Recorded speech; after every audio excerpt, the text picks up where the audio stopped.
Buenas noches, soy Cristian Mata, estudio biotecnología en la Universidad Técnica de Ambato. Hoy les voy a hablar sobre estructuras cristalinas. En mi caso les hablaré sobre la estructura cristalina cúbica simple, P. Pero antes de entrar en materia, hay que entender temas básicos, como por ejemplo, ¿qué es un sólido cristalino?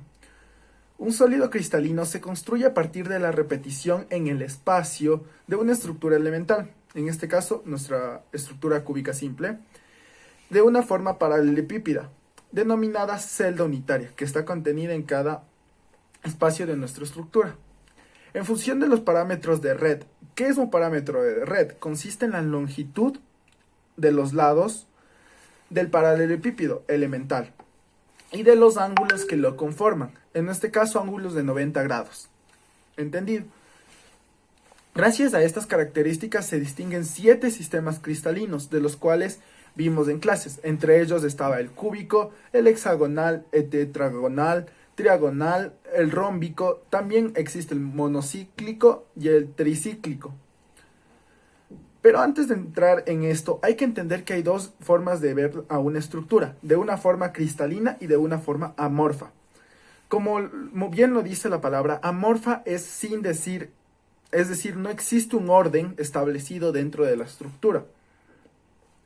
Entonces, una estructura amorfa no consta de un orden, mientras que una estructura cristalina, como es nuestro ejemplo aquí, tiene un orden establecido para cada átomo.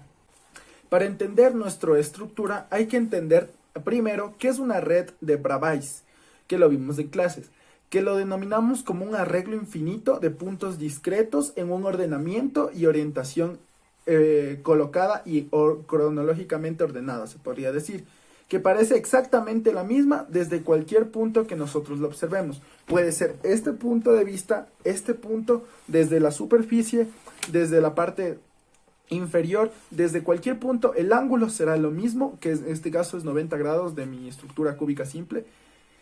También toda estructura cristalina puede estudiarse desde una pequeña porción. Para no estudiar toda nuestra cantidad de átomos, estudiamos una pequeña porción que contenga obviamente el patrón de ordenamiento, denominándole a cada patrón de ordenamiento que vamos a estudiar una celda unitaria.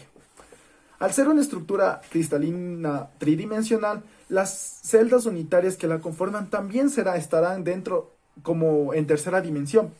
Dentro de las propiedades de cada celda unitaria encontramos la primera, es el número de átomos por celda unitaria.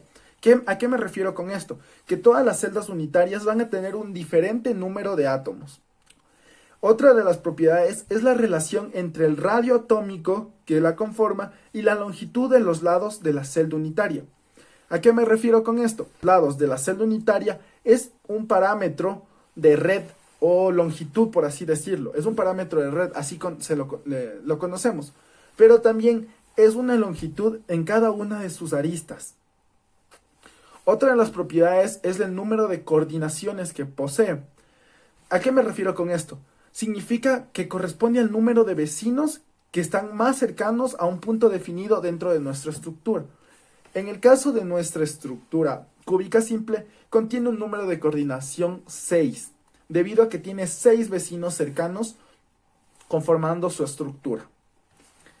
Otra de las propiedades muy importante dentro de las celdas unitarias es el factor de empaquetamiento, que cada uno es diferente. ¿A qué me refiero con esto? El factor de empaquetamiento entra a definirse como el volumen atómico sobre el volumen de cada celda unitaria presente. El volumen de cada celda unitaria tiene un volumen diferente en sí, no va a ser el mismo en cada celda unitaria, concluyendo así que el factor de empaquetamiento será diferente, no va a ser el mismo, debido a que en cada celda unitaria su volumen es diferente, no es constante. Hablando dentro de nuestra estructura cúbica simple, encontramos que todos los ángulos que la conforman llegan a constituirse en 90 grados, sea cual sea la perspectiva que la veamos, como le expliqué anteriormente. Si la colocamos desde esta perspectiva, nuestra estructura sigue teniendo 90 grados. Si la colocamos o nuestra vista consiste dentro de una superficie, seguirá siendo 90 grados. Entonces, sea cual sea la perspectiva, el ángulo será el mismo. Esto es la característica más importante dentro de una estructura cúbica. Además de que cada esquina se conforma de un octavo de esfera. ¿A qué me refiero con esto? Que en cada esquina hay un octavo de átomo que al multiplicarse por las 8 esquinas, 1, 2, 3, 4, 5, 6, 7, 8 esquinas, en donde están las individualidades, que por ejemplo, dentro de mi sistema termodinámico, que lo voy a poner de ejemplo, las moléculas de ácido ascórbico, dentro de cada esquina estarán mis individualidades, mis moléculas de ácido ascórbico, conformando un octavo de átomo. Entonces, dentro de nuestra estructura, para formar un átomo, hay que juntar todas las celdas unitarias. Al juntar todas las celdas unitarias, o más bien el 1/8 de átomo que contiene cada esquina, al multiplicarlo por las 8 esquinas que hay, obtendremos un átomo. En mi caso, en mi sistema termodinámico, un átomo de ácido ascórbico. También hay que entender que el radio, déjeme explicar, el radio de cada celda unitaria es R. Entonces, para hallar su parámetro de red es súper sencillo, como les expliqué anteriormente. Es la longitud de la celda unitaria. Y la longitud sería R. Y R, para hallar la longitud de la red, sería la R de aquí y la R de acá, 2R. Aquí podemos observar que nuestra estructura cristalina, porque tiene un orden establecido, cúbica simple, se la puede, desde cualquier perspectiva, el ángulo será los 90 grados. ¿Qué me refiero con esto? Que sea cual sea nuestra perspectiva, el ángulo no cambia. Desde esta perspectiva superior sigue siendo 90 grados y sigue conteniendo el mismo cantidad de 1/8 de esfera en cada esquina. No cambia. Desde esta perspectiva es la misma. Desde esta perspectiva.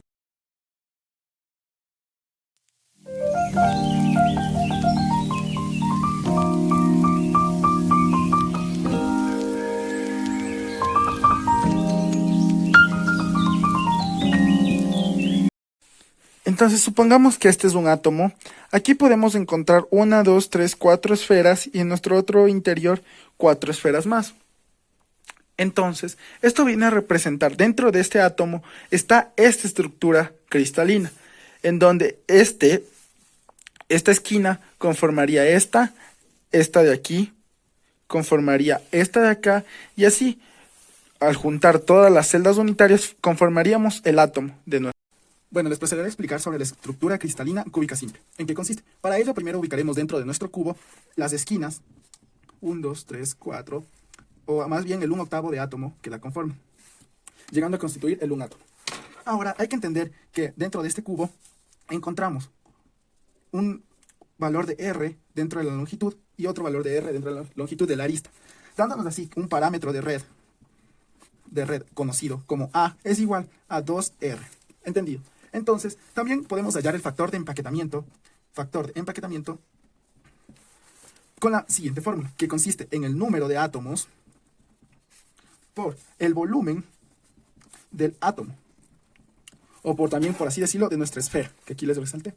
El volumen del átomo completo sobre el volumen de de cada una de las celdas unitarias. Entonces, el volumen de cada una de las celdas unitarias será de cada esquina, en donde está conformada cada una o varias celdas unitarias. Entonces, para hallar el factor de empaquetamiento, procedemos a... El número de átomos de nuestra estructura cúbica simple es 1, porque forma un átomo, en donde el volumen del átomo, es decir, el volumen de una esfera, que ya conocemos su valor, que es de 4/3 pi r al cubo, sobre el volumen de cada una de las celdas unitarias. El volumen de las celdas unitarias se la representa como el parámetro de red al cubo. Entonces, siguiendo con nuestra operación, obtenemos que 1 por 4/3 pi r al cubo, que es el radio, sobre... el parámetro de red nosotros obtuvimos aquí, que era 2R. Entonces, 2R al cubo. Continuamos. Y aquí ya es simple matemática, en donde 4/3 pi r al cubo sobre 2 al cubo nos da un valor de 8R al cubo. Simplificamos R y simplificamos los valores de nuestras fracciones, obteniendo así pi sobre 6. Este valor de pi sobre 6 es 0,52, siendo este nuestro factor de empaquetamiento. También se lo representa en forma, por así decirlo, en porcentaje, que sería nuestro 52%, el factor de empaquetamiento. Y así, otro dato muy importante dentro de nuestra estructura es como les expliqué anteriormente, el número de coordinación, que era los vecinos más cercanos que contiene nuestra, por así decirlo, nuestra estructura cúbica. Que en este caso será 1, 2, 3, 4, 5, 6, dándonos el número de vecinos más cercanos es 6, teniendo así nuestro número de coordinación.